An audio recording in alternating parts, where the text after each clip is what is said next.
Hello everyone, welcome to our channel.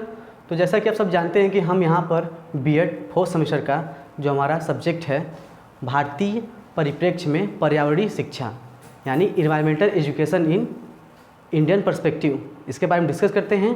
ठीक है, इससे पिछले वाले वीडियो में हमने उसके सिलेबस के बारे में अच्छी तरीके से डिस्कस किया था और आज से हमारी जो कक्षाएँ हैं वो निरंतर रूप से चलनी प्रारंभ हो गई, क्योंकि बहुत सारे रिक्वेस्ट आ रहे थे, मैसेज आ रहे थे कि सर बीएड फोर्थ सेमेस्टर की कक्षाएं नहीं चल रही है, पिछड़ रहा है और हमारे एग्ज़ाम्स आने वाले हैं।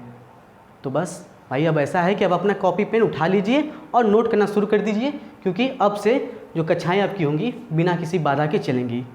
हम भी थोड़ा सा बिजी थे घर में, लेकिन अब फिजिकली और मेंटली दोनों रूप से फ्री हैं, तो आपकी कक्षाएँ अब चलनी शुरू होगी।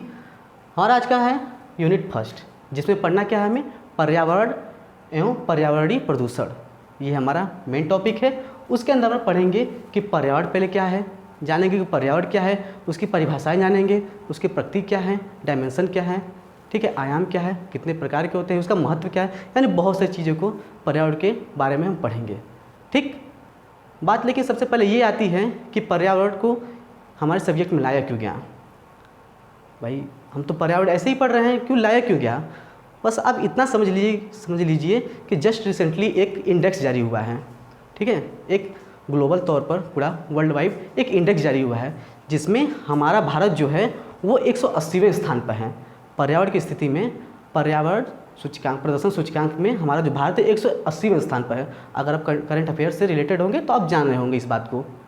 और आपको ये जानकर और ज़्यादा आश्चर्य होगा कि पूरे देशों की संख्या 180 थी, यानी कि 180 देशों में हमारा भारत 180 स्थान पर है पर्यावरण में, इन्वायरमेंट में। कितनी अच्छी बात है। इवन पाकिस्तान और बांग्लादेश बांग्लादेश जैसे देश हैं वो भी हमसे उच्च स्थिति में है। पाकिस्तान 176 और बांग्लादेश 177 स्थान पर है। ऐसे तो बोलते रहते हैं कि हम सुपर पावर हैं, ये है वो है, तो आप किस्म की बातें पाकिस्तान के बारे में उल्टा सीधा बोलते रहते हैं, लेकिन अपने घर पर खुद नहीं देख रहे हैं। दूसरे लोग बताने के तुम्हारे यहाँ तो अच्छे से जल का प्रबंध नहीं है, जो सीवेज है वो अच्छे से नहीं है, नाली जहाँ मन तहाँ बहती है, यानी पर्यावरण के रूप में आप ध्यान नहीं देते हैं, इसीलिए 180 स्थान पाया।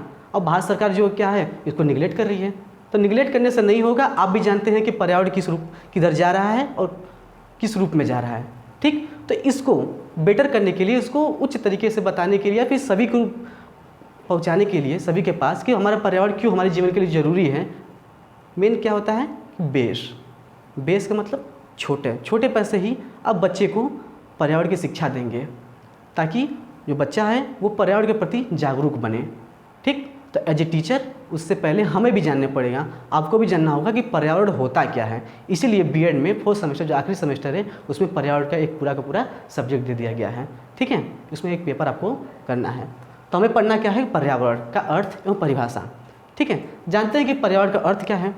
ऐसा तो आप सब जानते ही होंगे कि पर्यावरण क्या है। देखिए मेन बात, एक बात और है इसमें, ये जो हमारा सब्जेक्ट है पर्यावरण वो आपके लिए बहुत ही बेस्ट होने वाला है। क्यों? क्योंकि सीटेट और यूपी टेट में जो ईवीएस का जो हमारा सेक्शन है उसमें 30 नंबर का पर्यावरण पूछता है, और ये मिलिम में आपके लिए बहुत ही ज़्यादा फ़ायदेमंद होने वाला है। क्योंकि मैंने देखा किताब में तो उसमें बहुत सारी चीज़ें थी जो उसमें हूबहू मिलती हैं। भाई फैक्ट तो आप बदल नहीं सकते हैं, जो पूछेगा वो इसमें पूछेगा। तो ये अगर आप क्लास को भी आराम से अगर देखते हुए जाएंगे, उसके बाद जब तैयारी करेंगे तो दोनों को रेट कर बहुत अच्छी तरीके से समझ पाएंगे। ठीक है, तो बिना देर करते हुए आते हैं अपने टॉपिक पर। हमारा क्या है कि पर्यावरण का अर्थ है परिभाषा। पर्यावरण का मतलब परिधन आवरण, यानी चारों तरफ से ढके हुए, यानी हमारे चारों तरफ जो भी है जो ढका हुआ है हमें, ये क्या है, पर्यावरण है।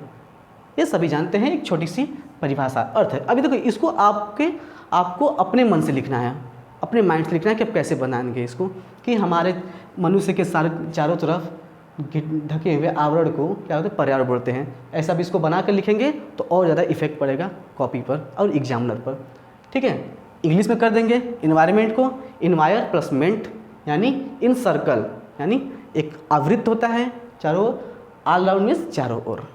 ठीक है, ये रही बात पर्यावरण के अर्थ की। ठीक, इसके अलावा बीएड में हमें क्या होता है कि हमें कुछ कोट्स लिखने पड़ते हैं। विद्वानों को उन्होंने इसके बारे में, इस पर्टिकुलर चीज़ के बारे में क्या कहा है ये भी लिखना होता है, जिसे हम परिभाषाएं बोलते हैं। तो देखते हैं कि क्या है।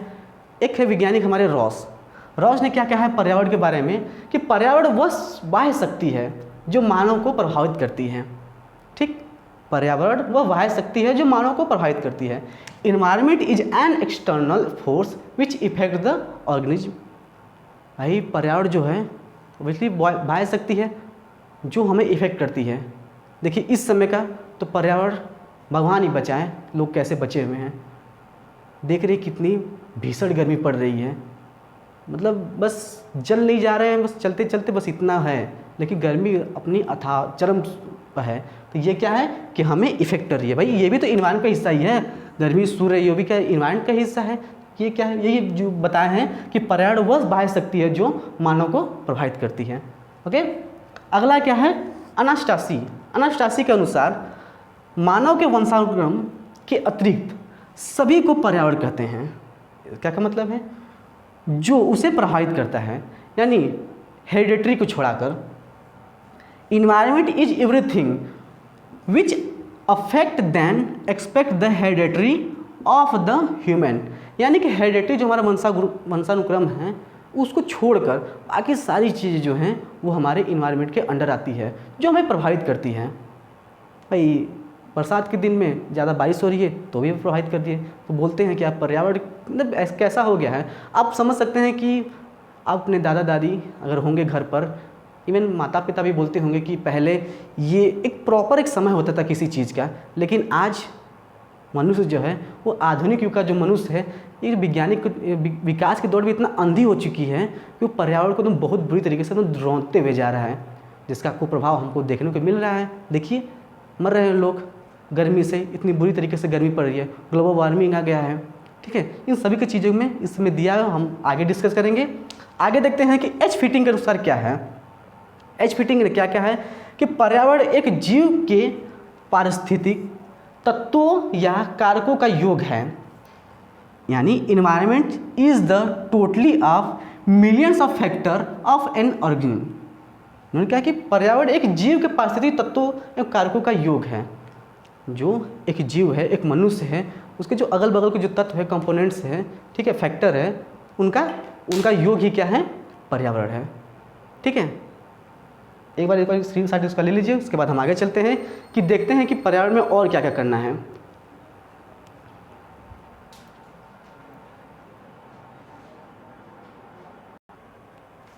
ठीक है, अब हम देखते हैं कि पर्यावरण की प्रकृति क्या है, यानी नेचर ऑफ इन्वायरमेंट।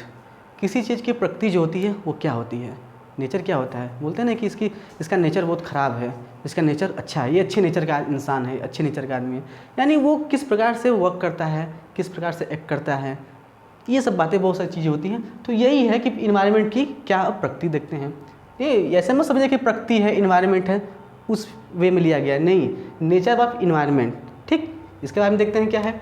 पहला हमारा पॉइंट है कि पर्यावरण में जीवन पर्यंत निरंतरता बनी रहती है। यानी इन्वायरमेंट क्या है कि यह जीवन पर्यंत चलता रहता है, इतना दिन से चल ही रहा है, पता नहीं कितने करोड़ों वर्ष से चला रहा है, यानी ये जीवन पर्यंतता बनी रहती है। इसकी प्रकृति ये है। ठीक है, अब आगे रहेगा कि नहीं पर्यावरण ये नहीं पता, लेकिन चलती रहती है। ऑब्वियसली आगे भी रहेगा, लोग काम भी कर रहे हैं, विभिन्न देश जो हैं बहुत सारे देख रहे हैं आप, सम्मेलन हुए, मॉन्ट्रियल प्रोटोकॉल, क्योटो प्रोटोकॉल, यानी और बहुत सारी चीज़ें हैं। अब आगे पक्का उन सब का भी कोई ना कोई कहीं ना कहीं उल्लेख होगा। ठीक है, तो दूसरा हमारा पॉइंट है कि पर्यावरण के अंतर्गत कई विषय सम्मिलित होते हैं। ठीक है, पहली प्रकृति क्या है कि निरंतरता है, यानी इसमें कंटिन्यूटी रहती है। दूसरी क्या है, दूसरी प्रकृति क्या है कि पर्यावरण के अंतर्गत कई विषय सम्मिलित होते हैं। ठीक है, इन्वायरमेंट में कई सब्जेक्ट इंक्लूड होते हैं, अतः पर्यावरण एक पृथक पहलू न होकर विभिन्न विषयों के ज्ञान को स्वयं में समेटे हुए हैं। कैसे, अब देखिए, आप जियोग्राफी यानी भूगोल भी पढ़ते हैं और पर्यावरण में भी हम कुछ चीज़ें वैसे पढ़ते हैं। यानी अब भूगोल में भी नदी, पहाड़, जो सागर हैं, महासागर हैं, इन सब के बारे में पढ़ते हैं और पर्यावरण में पढ़ते हैं। पर्यावरण में भी पढ़ते हैं, इन्वायरमेंट में भी पढ़ते हैं कि नदियाँ कैसे निकलती हैं, किस प्रकार से दूषित हो रही हैं, कहाँ से कहाँ चल रही है। भूगोल में भी आप यही सब पढ़ेंगे, अब पर्यावरण में भी यही पढ़ेंगे। ठीक, और क्या है कि बायो में जैसे देखिए कि बायो में क्या हम मनुष्यों के बारे में पढ़ते हैं, जीव जंतु, हम मनुष्य भी हो सकते हैं, मनुष्य भी होते हैं, जीव जंतु के बारे में पढ़ते हैं। ठीक है, तो अब इन्वायरमेंट में भी पढ़ते हैं कि कौन से जंतु कहाँ पर रहते हैं, किस प्रकार से वो एक्ट करते हैं, ये भी पढ़ते हैं। यानी देखिए ये क्या है कि अलग अलग सब्जेक्ट है, लेकिन इसको एक मिलाकर एक कंबाइंड सब्जेक्ट कर दिया है। क्या वही हमारा क्या है, पर्यावरण है। यह इसकी प्रकृति है कि यह कई सम्मिलित विषयों का एक संगठित रूप है। ठीक, अगला हमारा क्या है, तीसरा, कि पर्यावरण पृथ्वी के सभी लोगों को व्यक्तिगत एवं सामूहिक दोनों रूप से लाभान्वित करता है। इसको एक देखते हैं कि पर्यावरण जो है, जो हमारा इन्वायरमेंट है, ऐसा नहीं है आप बोलते हो कि देखिए वही होता है कि जानकारी का अभाव, बोलते हैं कि जानकारी का अभाव। आप देखेंगे बहुत सारे ऐसे लोग होते हैं जो नुकसान पहुंचाते हैं इन्वायरमेंट को, बोलते हैं कि मेरा इसमें क्या जा रहा है, मेरा कौन सा है। क्या कि अगर पेड़ है बगल में, भले उनका पेड़ नहीं होगा, क्या कहते हैं उसकी जो टहनी होती है, उसकी जो डाल होती है, उसको काट देंगे बिना किसी मतलब का, काट देंगे, या फिर ऐसे हाथ से अगर हाथ तक उनका पहुंच रहा है तो वो तोड़ देंगे बिना किसी मतलब का। लोग अगर कोई उनको डांटेगा, कोई टोकेगा भी, तो बोलेगा तुमसे क्या मतलब, या फिर मेरा क्या होता है, या तुम्हारा क्या जा रहा है, या फिर मेरा क्या जा रहा है। समझ रहे हैं, तो तुम्हारा कुछ जा रहा है तो वो बोलेगा कि नहीं भाई मेरा तो नहीं है, मेरा कुछ नहीं जा रहा है, तो फिर बोल क्यों रहे हो। तो ये सिर्फ न एक इंडिविजुअल ना होकर ये ग्रुप में भी है, ठीक है, ये दोनों के लिए है। भाई अब ऐसे ही नुकसान पहुंचाओगे इन्वायरमेंट को, पेड़ों को, तो एक एक कर कर, जिसे बोलते हैं बूंद बूंद कर कर जो घड़ा भरता है, तो भर लो भाई, भर रहा है घड़ा इस समय, मरते रहे लोग गर्मी में। ऊपर से लाइन तो अलग ही अपना, इवन लाइन रहने के बावजूद भी गर्मी अपना अच्छा रूप दिखा रही है। क्योंकि जो पेड़ पहले जो होते थे, जो अगल बगल पेड़ को जो था, बहुत सारे पेड़ रहते थे, इससे क्या होता है वहाँ का टेम्परेचर जो था थोड़ा सा लो रहता था। अब पेड़ दिखने के नहीं मिल रहे हैं, तो फिर बात ही क्या करें। व्यक्तिगत एवं सामूहिक दोनों रूप से लाभान्वित करते हैं, यानी पर्यावरण किसी एक लोग का नहीं है, ये आप मानोगे तो ये सिर्फ ये मेरे लिए भी है, और व्यक्तिगत रूप से मानोगे तो ये सभी के लिए है। ठीक, ये इसकी प्रकृति क्या है कि ये किसी एक का नहीं है, ये दोनों लोग के लिए है। अगला हमारा, पर्यावरण के तत्व अपार शक्ति के भंडार होते हैं। जो पर्यावरण के जो कंपोनेंट्स, जो फैक्टर है, उसमें ये बहुत पावर होती है, अपार शक्ति के भंडार होते हैं। कैसे, नेक्स्ट पॉइंट में देखते हैं कि पर्यावरण शक्तियों को दो प्रकार से विभाजित किया है, दो प्रकार में बांटा गया है। देखिए इसकी प्रकृति क्या है कि पर्यावरण जो है वो दो प्रकार का इसमें बल रखता है। कौन कौन सा, एक है आंतरिक बल, दूसरा है बाह्य बल। आंतरिक बल में भूकंप, ज्वालामुखी, जो प्लेट्स जो टकराते हैं वो हो गए, ये सब क्या है, आंतरिक का मतलब जो अंदर से पृथ्वी के, जो हमारी पृथ्वी है, भारत माता, जो पृथ्वी धरती माता है, इसके अंदर जो भी चहल पहल होते हैं, जो भी क्रियाकलाप होते हैं, वो क्या है, आंतरिक बल के तहत आती है। ठीक है, तो भाई भूकंप है, ज्वालामुखी है, ये क्या है, आंतरिक बल में आते हैं। ठीक, अगला है क्या, बाह्य बल। बाह्य बल क्या है, सौर ऊर्जा, तापमान, वायु, ये सब भाई पृथ्वी के बाहर है, ऊपर से सौर ऊर्जा आ रही है, सूर्य की किरणें आ रही है, तापमान है और वायु है और बहुत सारी चीज़ें हैं। तो ये इन दो प्रकार से इसकी प्रकृति क्या है कि इसमें दो प्रकार के पर्यावरण में बल होते हैं, एक है आंतरिक बल और दूसरा क्या है, बाह्य बल। ठीक, अगला क्या है हमारा कि पर्यावरण के कुछ तत्व प्रत्यक्ष प्रभाव डालते हैं, यानी कुछ जो फैक्टर होते हैं इन्वायरमेंट के, वो डायरेक्टली हमें इफेक्ट करते हैं। कौन कौन से, जैसे हो गए वर्षा, आर्द्रता, जल, मृदा। वर्षा, इस समय गर्मी हो रही है, डायरेक्ट आपको प्रभाव डाल रही है।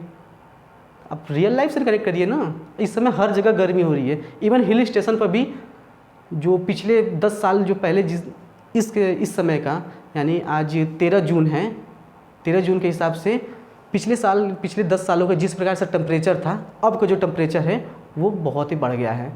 मेरा दोस्त है, इसमें हरिद्वार में है, काम करते हैं किसी कंपनी में, तो फ़ोन के बात हुआ तो क्या कि अरे यहाँ हम लोग मर रहे हैं। अरे तुम हिल स्टेशन पर हो, मर रहे हो, तो यहाँ हम लोग क्या कर रहे हैं, जो निचली इलाका है यहाँ पर तो और ज़्यादा गर्मी है। तो समझ में आ रहा है आपको कि ये क्या कर रहा है कि हमें डायरेक्टली इफेक्ट कर रहा है। वर्षा, पानी भी, अच्छा पानी की ज़रूरत है, पानी बरसते बरसते पता चला कि एक तो ऐसे हम इन्वायरमेंट को बिगाड़ चुके हैं, निश्चित समय में पानी बरस रहा है, मतलब पानी रुक रहा है, बरस रहा है तो बरसते ही जा रहा है, और नहीं गिर रहा है पानी तो एकदम से राजस्थानी बना दे रहा है। ठीक है, तो ये हमें डायरेक्टली इफेक्ट करता है। अगला क्या है कि पर्यावरण के कुछ तत्व जो हैं हमें परोक्ष रूप से प्रभावित करते हैं। इसका क्या मतलब है, यानी इनडायरेक्टली रूप से इफेक्ट करते हैं। इनडायरेक्टली रूप में कैसे इफेक्ट करते हैं, पराबैंगनी किरणें यानी अल्ट्रावायलेट रेज, और क्या है ग्लोबल वार्मिंग। वही जस्ट मैंने बताया, काटिए पेड़, आप क्या करना है, न मेरा जा रहा है ना आपका कुछ जा रहा है, सामने तो नहीं दिख रहा है, लेकिन डायरेक्टली तो प्रभाव नहीं पड़ रहा है, लेकिन इनडायरेक्टली कैसे, वही ग्लोबल वार्मिंग, गर्मी बढ़ रही है। और ये क्या है पराबैंगनी किरणें, जो सूर्य से जो पराबैंगनी किरणें आ रही हैं ग्लोबल वार्मिंग के चलते, जो हमारा ओजोन का जो परत है जो उसमें नाश हो रहा है, उसके चलते जो पराबैंगनी किरणें हैं जो हमारे अंदर आ रही है, मतलब पर्यावरण में चली आ रही है, स्थलमंडल में, उससे क्या हो रहा है हमारी स्किन पर टच होता है तो वही स्किन कैंसर का कारण बनता है। तो वो तुरंत नहीं बनेगा, लेकिन धीरे धीरे धीरे धीरे वो इनडायरेक्टली काम करता है। तो ये हमारी प्रकृति है, क्या है पर्यावरण की प्रकृति, जिसमें आपने इस सारे चीज़ों को बहुत अच्छे तरीके से जाना। अब हम देखते हैं कि क्या है आयाम, एक टॉपिक और देख लेते हैं, एक बार भी इसके लिए ले लीजिए।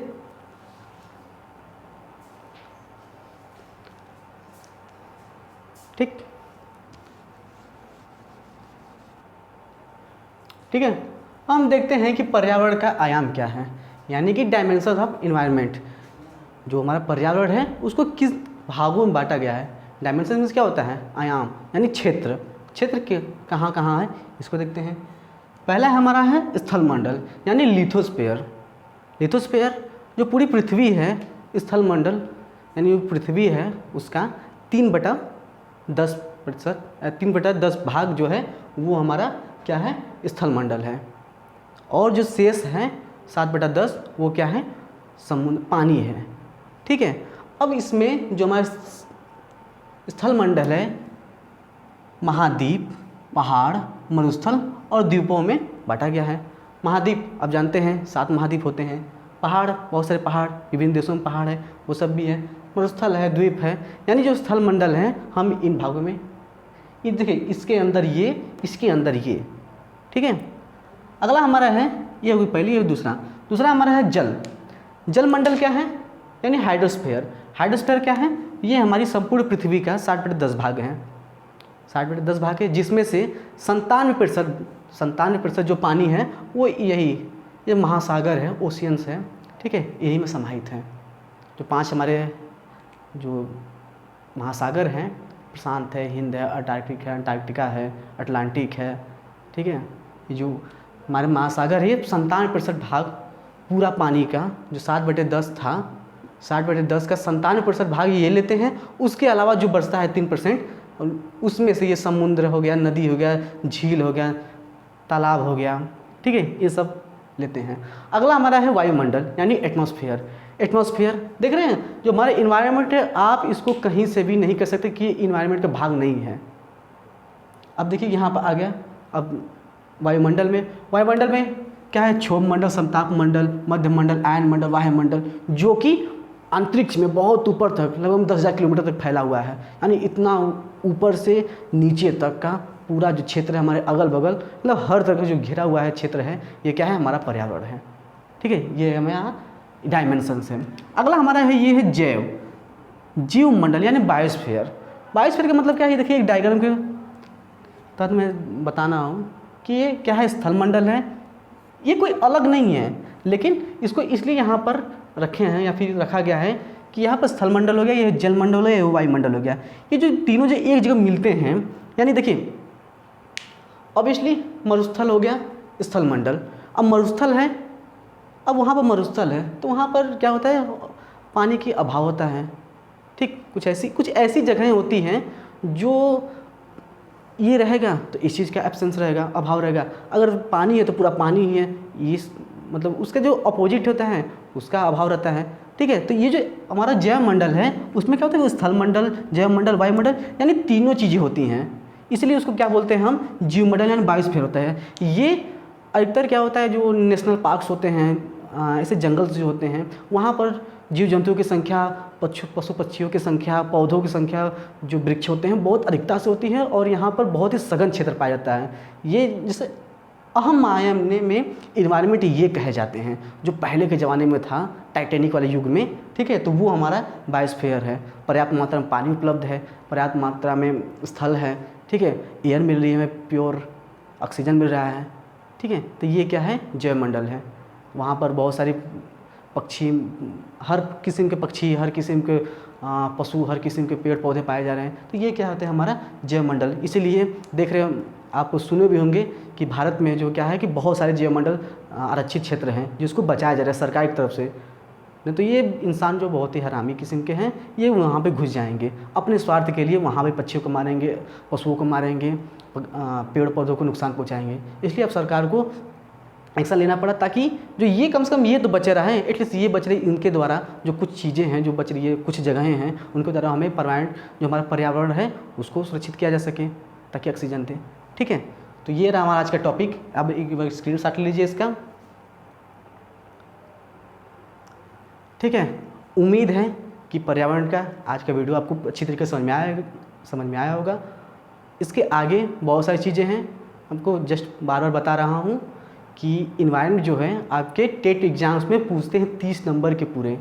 ठीक है, तो जो बीएड में जो एक फ़ायदा यूपी टेट में ये क्या होगा, जो फैक्चुअल क्वेश्चन होते हैं वो आप रट लेंगे, लेकिन सी टेट में क्या होता है, जो पेडागोजी पूछता है ना, जो बड़े बड़े पैराग्राफ जब निकलते हैं ना तो लोगों के दिमाग चकरा जाते हैं।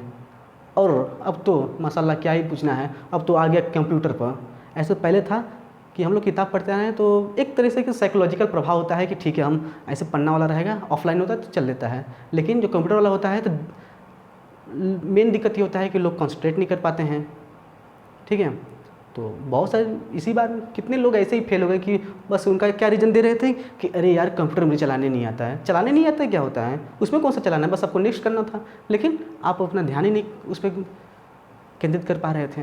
ठीक है, तो मेन बात मेरे कहने का मतलब ये है कि जो यहाँ से जो टर्मिनोलॉजी उठ कर जाएगी वहीं उठ कर जाएगी। ठीक है, तो बस ध्यान से पढ़ते हुए जाइएगा और फैक्चुअल कुछ क्वेश्चन भी होंगे। देखिए अब पूछेगा कि भाई कितने डायमंड से कितने आयाम होते हैं, लो भाई 3 बता दिए। ठीक है, और भी सारी चीज़ें हैं उनके बारे में बताएंगे। ठीक, उम्मीद करते हैं आज का वीडियो आपको पसंद आया होगा। पसंद आए तो आप लाइक कर सकते हैं, अगर आपको लगे कि ये वीडियो काम लायक है या फिर दूसरे के लिए हेल्प कर सकता है तो आप शेयर भी कर सकते हैं।